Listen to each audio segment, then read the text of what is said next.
Hey girl, and welcome back to the Take Back Your Damn Life podcast. Here, I'm all about empowering you to take back your damn life on your terms. My name is Ellen, and I'm a former scientist turned burnout and stress management coach. I know exactly what it's like to be on a hamster wheel that you can't get off of, to feel like you're living someone else's life, and running a race that's not yours, that you don't even want to be in. This podcast is a place where I share all the things: burnout and stress tips, productivity hacks, self-care resources, and more to empower you, with the sole goal of empowering you to take back your damn life and live it on your terms. So with that, let's get into this episode of the podcast.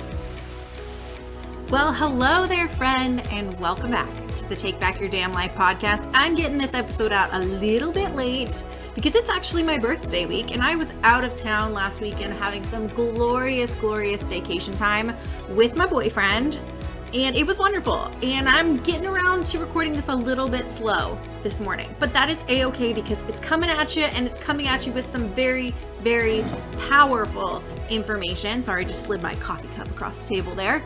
And really today I want to firstly acknowledge the fact that I don't know about you, but I cannot freaking believe it's May. I cannot freaking believe it's my birthday month. And I've had so many things sneak up on me lately. Things that I was just like, oh, I've got plenty of time to get that done.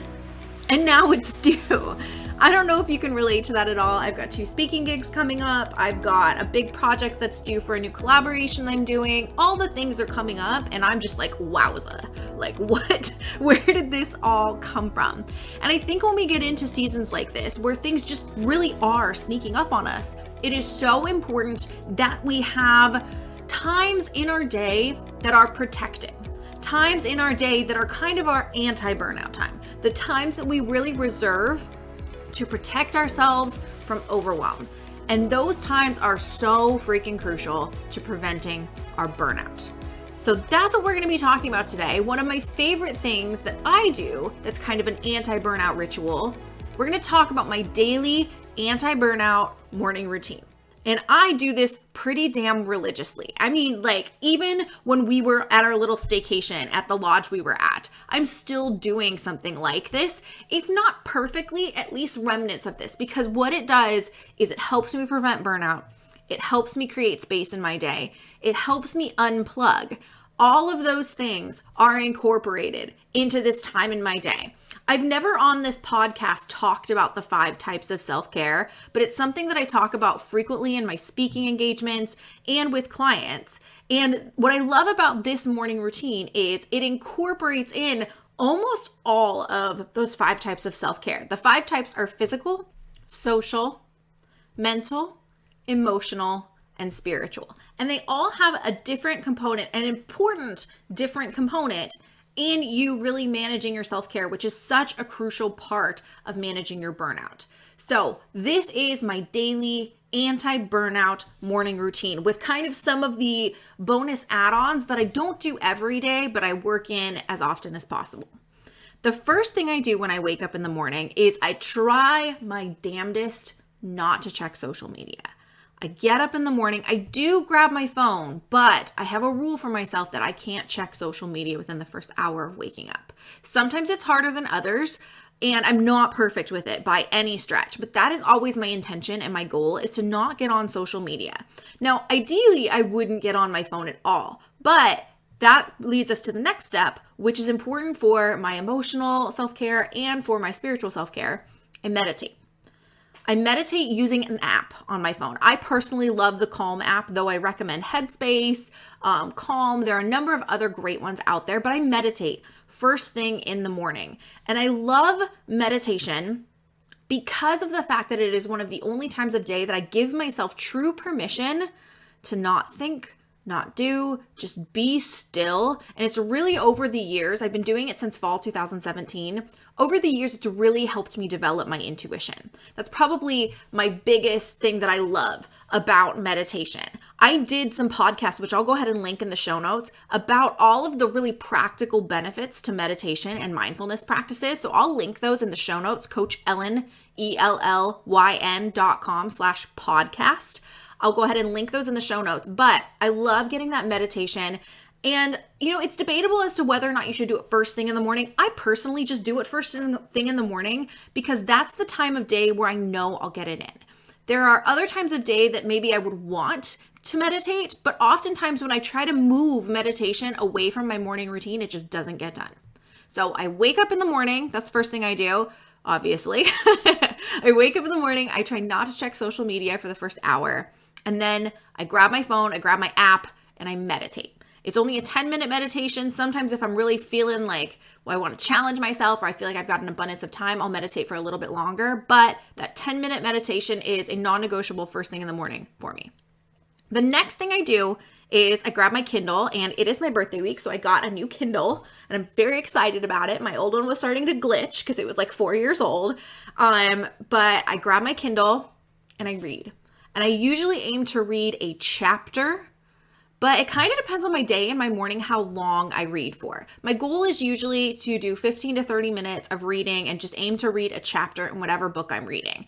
If you're somebody that's like, oh, this is a habit I would love to get into, once again, I encourage doing it in the morning because, again, for me, if I push this to another time of day, it just doesn't get done. However, if I incorporate it into this, I call this whole routine my mindful morning. If I incorporate it into my mindful morning, then it gets done, and it gets done consistently, and it allows me to burn through and get through a ton of books every year in a way that I otherwise wouldn't.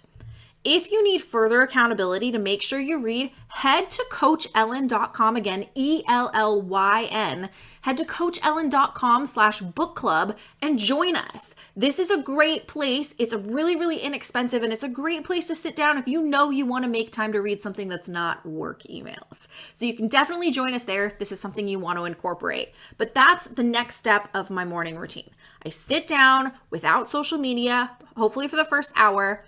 I plug into my meditation app, I meditate for 10 minutes, and then I read.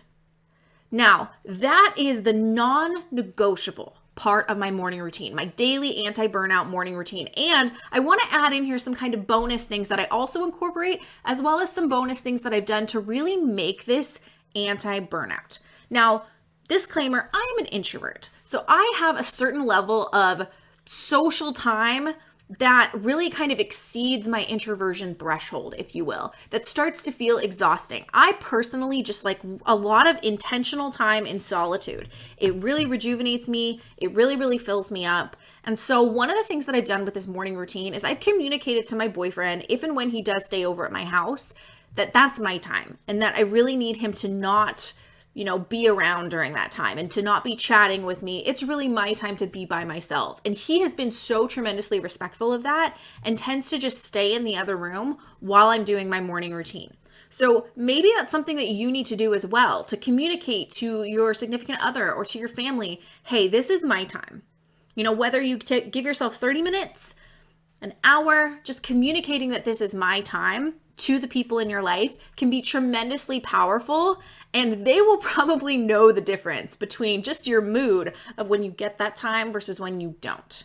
Now, if you can't do that, you have like a newborn at home or you have a number of kids that you have to wrangle in the morning. I know this is an unpopular opinion, but I do believe this time is so, so crucial and powerful to preventing burnout that I would encourage just trying to get up a little bit earlier. It does not have to be an hour. It could be 15 to 30 minutes at the start of your day, and that's it. So communicate that boundary. That's kind of a little bonus that I want to throw in here. And then the last couple things I want to tell you that I'll do that really, really help with my burnout, particularly when I am feeling physically burned out or when I'm feeling emotionally burned out. There are a couple other little added things that I do, one of which I've been doing a lot more of lately, especially as the weather has started to become so much more beautiful.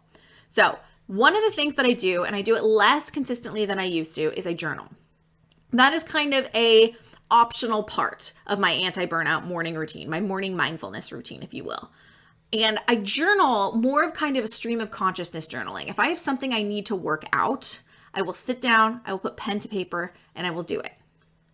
And it's incredibly beneficial, kind of coupled with the meditation, because I'm able to really, really navigate and work through some difficult emotions. I find journaling to be incredibly, incredibly powerful when you're dealing with challenging, more often than not, negative emotions. And it is incredibly, incredibly helpful for that. So whether it is, I tend to do it more like morning pages, which is something that is from Julia Cameron's The Artist's Way.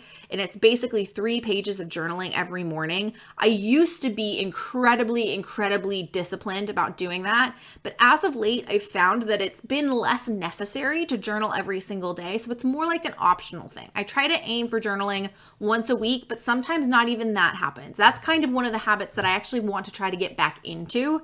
But that's kind of something you can incorporate into your morning routine as a sort of way to help with your emotional burnout, as well as maybe even your spiritual burnout on some level. Not spiritual burnout. Why do I keep saying burnout? I just realized that. I mean spiritual self-care, not all of that. The self-care things that I talked about at the beginning. Sorry about that. So to recap, we've got our meditation, which helps with our spiritual self-care. We've got our reading, which reading is a part of mental self-care. So that's really, really helpful. Mental self-care is basically things that you do to stimulate your mind.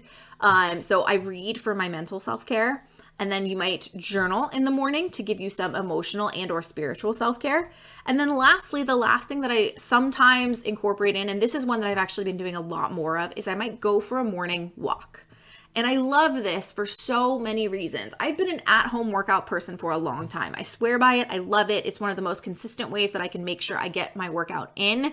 But at times, I want a hit of vitamin D. I want to get outside and enjoy the beautiful spring weather we're having. So I personally I'm very blessed, and I have this beautiful, beautiful walking location that I can go to that's 5 minutes down the hill from my apartment. So sometimes after I finish the, main part of my morning routine, I will drive down there and I will go walk along the water. And that is really a way that I can incorporate my physical self-care in. In fact, as I'm recording this, I spent this morning doing exactly that. I meditated, I read for a period of time, and then I made my coffee to go, brought it down to the water, and went for an almost 2-mile walk down at the waterfront. And I really do feel like it has just set my state and put me in such a great mood and given me such a vitality and vibrancy going into my day. So short and sweet this morning. It's probably one of the shorter episodes I've ever done. I had a very, very clear picture of what I wanted to deliver to you guys today. This is my daily anti-burnout morning routine. It really incorporates those 5 types of self-care, which is so, so impactful. And I highly encourage you to do something similar.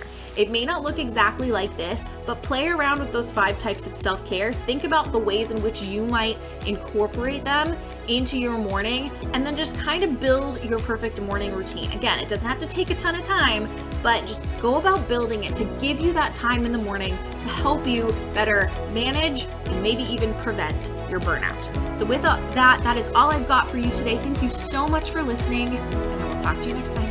Bye. But before you go, one last thing.